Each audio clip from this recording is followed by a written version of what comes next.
آداب دوستوں، میں ہوں غالب کمال اور آپ مجھے میرے یوٹیوب چینل کے ذریعے سے دیکھ رہے ہیں۔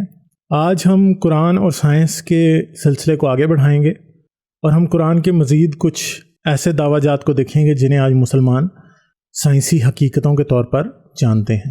تو قرآن کی سورہ یونس کی آیات 91 اور 92 میں فرعون سے متعلق کچھ یوں لکھا ہے۔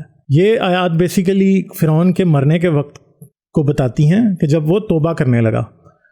تو اب یہ کہتا ہے اور تو نافرمانی کرتا رہا اس سے پہلے اور رہا گمراہوں میں، سو آج بچائے دیتے ہیں ہم تیرے بدن کو تاکہ ہوئے تو اپنے پچھلوں کے واسطے نشانی، اور بے شک بہت لوگ ہماری قدرتوں پر توجہ نہیں کرتے۔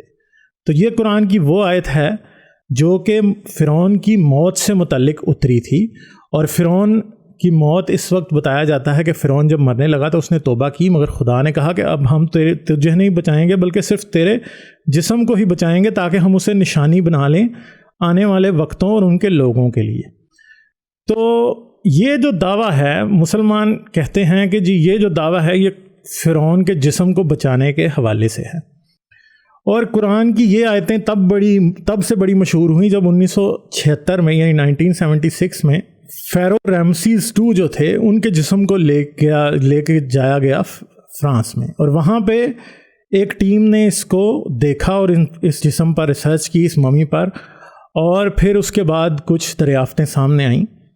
مگر یہ ٹیم نے جو چیزیں پیش کی ان کے علاوہ جو ہے ایک شخص ہیں جن کا نام ہے ڈاکٹر مورس بکائل۔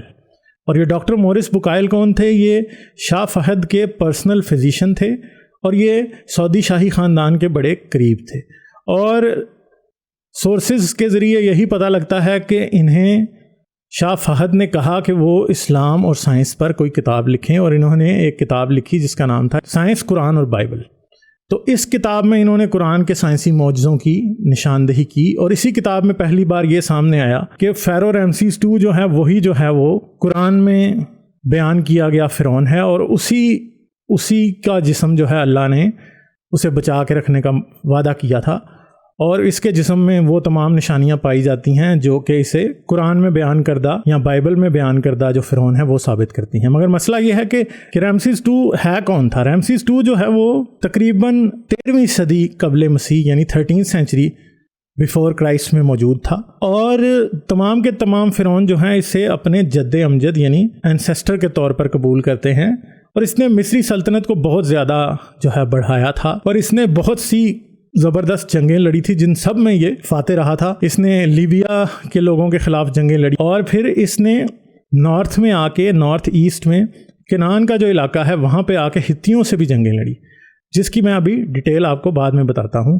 مگر فیرو رامسیز جو ہیں وہ 90 سال کی عمر میں اپنی طبعی موت مرے، یعنی وہ بہت بوڑھے تھے جب ان کی ڈیتھ ہوئی، اور وہ اپنی طبعی موت مرے 90 سال کی عمر میں۔ وہ کوئی ڈوب کر نہیں مرے، یا اس طرح سے کوئی ایسا نہیں ہوا کہ وہ مصریوں کا وہ بنی اسرائیل کا پیچھا کرتے ہوئے جو ہے وہ سمندر میں ڈوب کے مرے، نہیں، ایسا کچھ بھی نہیں ہوا۔ وہ اپنی طبعی موت مرے، اور بعد میں ان کی لاش کو حنوط کر لیا گیا، یعنی ممیفائی کر کے ممی بنا لیا گیا۔ تو ممی کس طرح بنائی جاتی تھی؟ ممی اس طرح بنائی جاتی تھی کہ جب انسان مر جاتا تھا تو اس کے پیٹ کو کاٹ کے اس کے تمام انٹرنل آرگنز باہر نکال لیے جاتے تھے، اور ان کو مختلف مرتبانوں یعنی جارز میں ڈال کے خشک کر لیا جاتا تھا۔ پھر انسان کے جسم کو اندر سے دھویا جاتا تھا، دھونے کے بعد مختلف مسالے لگائے جاتے تھے، اور اس کے بعد اس لاش کو یعنی ڈیڈ باڈی کو 40 دن کے لیے نمک کے اندر دبا دیا جاتا تھا، جس سے کیا ہوتا تھا، باڈی کا تمام موئسچر جو ہے وہ نمک ابزارب کر لیتا تھا، اور باڈی جو ہے وہ خشک ہو جاتی تھی۔ پھر 40 دن کے بعد اسے نکالا جاتا تھا، اور اسے لینن کی پٹیاں جو ہے پورے جسم کے اوپر لپیٹ دی جاتی تھی، اور پھر اس کو ریت میں 30 دن کے لیے دبا دیا جاتا تھا۔ پھر ریت سے نکالنے کے بعد 30 دن کے بعد پھر دوبارہ کیا کیا جاتا تھا، اس پر مزید لینن کی پٹیاں لپیٹی جاتی تھی، اور لینن کے ایک بڑے کپڑے میں لپیٹ کے اس کو جو ہے کیا کیا جاتا تھا، محفوظ کر لیا جاتا تھا۔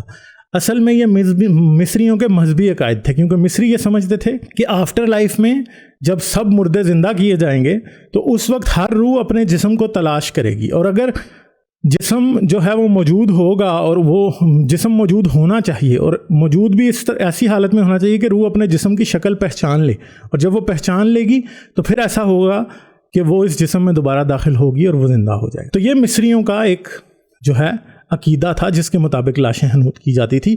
یہ کوئی خدائی معجزہ نہیں ہے، یہ تو بالکل مصریوں کے اپنے عقائد اور یعنی اپنے ریلیجس ویوز اور اپنی ریلیجس سیرمنیز کے مطابق ہوتا تھا. اس میں خدا کا کیا معجزہ ہے؟ کسی بھی مصر میں صرف فرعون کی لاش تو جو ہے وہ محفوظ نہیں ہے، ادھر تو ملینز آف ممیز ملی ہیں، ایون کہ وہ تو اپنی بلیوں کو اور اپنے جانوروں کو، اپنے پیٹس کو بھی ممیفائی کرتے تھے. تو پھر آپ یہ کیسے کہہ سکتے ہیں کہ یہ خدا کا معجزہ ہے جبکہ سب کچھ کرنے والا انسان ہے جس نے کیا؟ چاہے آپ فرعون رامسیس کو لے لیں یا توتموس کو لے لیں یا کسی بھی فرعون کو، یا اخناتن کو لے لیں، توتن خامون کو لے لیں، جس کو بھی آپ لے لیں، وہ تمام کے تمام انسانوں ہی نے محفوظ کی ہیں. تو خدا اس پر اپنی قدرت کا ٹھپا کیسے لگا رہا ہے؟ وائی از گاڈ سیئنگ کہ this is my miracle I will save your body, جبکہ یہ تو انسان کر رہے ہیں. اور آج بھی آپ کسی بھی لاش کو اسی طریقے سے سیو کر سکتے ہیں. تو اس میں خدا کا کیا معجزہ ہے؟ اس میں خدا کا کوئی معجزہ نہیں ہے. اب ہم آ جاتے ہیں کہ رامسیس 2 تھا کون؟ تو رامسیس 2 جو تھا، جیسا کہ میں نے پہلے بتایا کہ 13 سینچری بیفور کرائسٹ میں موجود تھا، اور یہ مصریوں کا عظیم ترین بادشاہ تصور کیا جاتا ہے. اس نے بہت سی زبردست جنگیں لڑی، اس نے مصری سلطنت کو بڑھایا، اور مصریوں کی تاریخ میں رامسیس 2 کے کارناموں سے متعلق ہمیں بہت زبردست معلومات ملتی ہیں. برونز ایج کی جو ایک بہت بڑی جنگ تصور کی جاتی ہے اور جس کے بارے میں ہمیں بہت بہترین معلومات دونوں طرف سے ملتی ہیں، یعنی ہتھیوں سے بھی، ہیٹائٹس سے بھی، ایجپشن سے بھی. اس جنگ میں جو ہے مصریوں کو جو ہے وہ فتح ہوئی تھی، وہ جیت گئے تھے ہٹائٹس پہ. اور یہ ہوئی کہاں تھی؟ ایک قادیش میں ہوئی تھی جو کہ کنعان میں ہے. اور کنعان کون سی جگہ ہے؟ کنعان جو ہے وہ فلسطین اور اسرائیل کا علاقہ ہے آج کا. اور 13 سینچری بیفور کرائسٹ میں یہ مصریوں کے قبضے میں تھا. یہ تقریباً 16 سینچری بیفور کرائسٹ سے ہی، 17 سینچری بیفور کرائسٹ سے ہی جو ہے وہ مصریوں کے قبضے میں آ رہا تھا. اور مگر تقریباً 15 سینچری بی سی میں یہ ایک جنگ کا میدان بن گیا. کن کے درمیان؟ ناردرن ہیٹائٹ امپائر کے درمیان، جو کہ اوپر ٹرکی سے اور ٹرکی کا نارتھ سے شروع ہوتی تھی اور نیچے یہ فلسطین تک اور اسرائیل کا علاقہ جسے آج آپ کہتے ہیں وہاں تک آتی تھی. مصریوں کی جو امپائر تھی وہ سینٹرل افریقہ اور ویسٹ میں لیبیا سے شروع ہوتی تھی اور یہ آ کے ختم ہوتی تھی یہیں کنعان کے علاقے میں. اور قادیش کا جو سٹی تھا یہ دونوں کے درمیان سمجھ لیں کہ ایک بیٹل گراؤنڈ تھا، اور یہ دونوں آپس میں یہاں پہ لڑتے رہتے تھے. کبھی یہ ہٹائٹس کے قبضے میں چلا جاتا تھا، پھر یہ مصریوں کے قبضے میں آ جاتا تھا، پھر یہ دوبارہ ان کے پاس چلا جاتا تھا.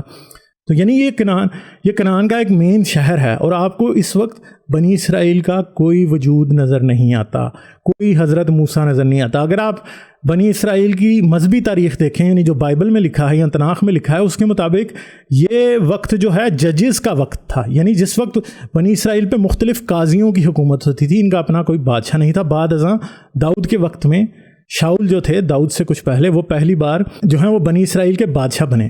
تو اس سے پہلے ججز کا وقت تھا. مگر آپ دیکھ سکتے ہیں کہ جو بائبل کہہ رہی ہے کہ اس وقت بنی اسرائیل کے ججز یہاں پہ حکومت کر رہے تھے، یعنی قاضی جو تھے وہ حکومت کرتے تھے، یہ بالکل غلط ہے. کیونکہ دونوں کی تاریخ، ہٹائٹس کی اور مصریوں کی تاریخ کے مطابق یہ بات بالکل درست طور پہ مانی جاتی ہے کہ اس وقت جو ہے یہاں پہ مصریوں کی حکومت تھی. اور تقریباً 300 سے 400 سال سے زیادہ عرصہ تک مصریوں کی حکومت کنعان کے علاقے پہ رہی. اور بنی اسرائیل اور ان کے مذہب اور ان کی کسی بھی چیز کا کوئی وجود نہیں، کسی موسیٰ کا کوئی وجود نہیں. تو آپ یہ بات کیسے کہہ سکتے ہیں کہ رامسیس 2 جو ہے وہ فرعون یا کوئی بھی دوسرا فرعون جو ہے وہ ان کا مقابلہ جو ہے وہ موسیٰ سے تھا، اور موسیٰ نے خدا کی مدد کے ذریعے اس فرعون کو شکست دی؟ کیونکہ ایسا کچھ ہے ہی نہیں. تو حتیٰ کہ عبرانی قبائل جو ہیں وہ 1250 سے 1200 قبل مسیح کے دوران، یعنی 1250 بی سی کے دوران اسرائیلیاں کنعان کے علاقے میں آ کے رہنا شروع ہوتے ہیں. اور باقاعدہ جوئش ریلیجن کی جو بنیاد ہے، جو باقاعدہ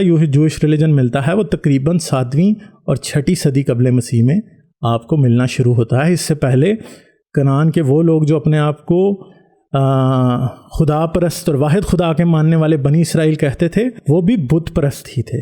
تو ایسی صورت میں اگر تاریخ کو دیکھیں تو فرعون کی ممی کی کوئی صورتحال پیدا نہیں ہوتی. فرعون کی لاش کو محفوظ کرنے کی اور یہ سب چیزیں. حضرت موسیٰ جو ہیں وہ بیسیکلی آج تاریخ دان اس بات پہ متفق ہیں کہ حضرت موسیٰ جو تھے ہی از اے لیجنڈری کریکٹر، وہ ایک افسانوی کردار ہے. مگر رامسیس 2 یا دوسرے فرعون جتنے بھی آپ کو ملتے ہیں وہ حقیقی کردار ہیں. ان کی تاریخ بڑے اچھے طریقے سے مصریوں نے لکھی ہے. مصریوں نے ہر چیز بہت ہی اچھے طریقے سے لکھ کر رکھی. تو اس لیے اس طرح کا کوئی بھی جھوٹ جو ہے مصریوں پر باندھا نہیں جا سکتا, ہتھیوں پر باندھا نہیں جا سکتا. ایون کہ میسوپوٹامیان امپائر جو تھی وہ ایسٹ میں تھی, اور ہر کوئی دوسرے کی تاریخ کے متعلق لکھتا رہتا تھا کہ کون سا بادشاہ کس وقت کس علاقے میں آ گیا. یعنی میسوپوٹامیہ والے بھی یہ ضرور لکھتے تھے کہ بھائی مصر میں اس وقت جو ہے رامسیس II آ گیا, پھر اس کا بیٹا رامسیس III بن گیا. تتموس جو تھا وہ 15 سینچری BCE میں تھا. اور آپ کو جتنی بھی معلومات ملتی ہیں ان کے مطابق کسی بھی حضرت موسیٰ یا اس طرح کے دوسرے لیجنڈری کردار کی کوئی تاریخی وقت نہیں ہے. یہ سب افسانوی کردار ہیں جو کہ ان مذہبی کتابوں میں لکھ کر گھڑ کر لکھے گئے تاکہ اپنے خدا کو اور اپنی قوم کو دوسری قوموں سے برتر بتایا جائے. مگر حقیقت یہ ہے کہ آج تاریخ یہ جانتی ہے, شاید آج سے 1400 سال قبل رہنے والے عرب بدو جو ہیں ان کے لیے یہ چیز کوئی معجزہ سمجھی جا سکتی تھی. وہ سمجھ سکتے تھے کیونکہ وہ نہ تو فرعون سے متعلق حقیقت جانتے تھے, نہ اس کی لاش سے متعلق حقیقت جانتے تھے, نہ مصری تاریخ کو جانتے تھے, نہ کسی اور قسم کا علم رکھتے تھے. ان کے سامنے یہ چیز ایک معجزہ اور یہ باروب الفاظ کے طور پہ پیش کی جا سکتی تھی, او جی ہم نے فرعون کی لاش کو محفوظ کر لیا. مگر آج کا انسان اور آج کی تحقیق جو ہے وہ بہت اچھے طریقے سے جانتی ہے کہ مصر میں کب کیا ہوا اور مصری کس طرح سے لاشوں کو محفوظ کرتے تھے. تو اس کے بعد قرآن کا یہ دعویٰ جو ہے یہ بالکل ایبسرڈ اور بیوقوفانہ محسوس ہوتا ہے, کیونکہ یہ تاریخ اور سائنس کے میدان میں کھڑا ہو ہی نہیں سکتا. تو یہ ساری بات یقیناً آپ سمجھ گئے ہوں گے. تو کمنٹ اور لائک کرنا نہ بھولیے, اور چینل کو ضرور سبسکرائب کیجئے اور گھنٹی کا بٹن دبانا نہ بھولیں تاکہ آپ میری اس طرح کی اور ویڈیوز دیکھ سکیں.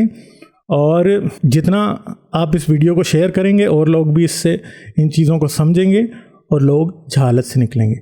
تو چلیں غالب کمال کو اجازت دیجیے, پھر کسی اور ویڈیو میں ملاقات ہوگی. آداب.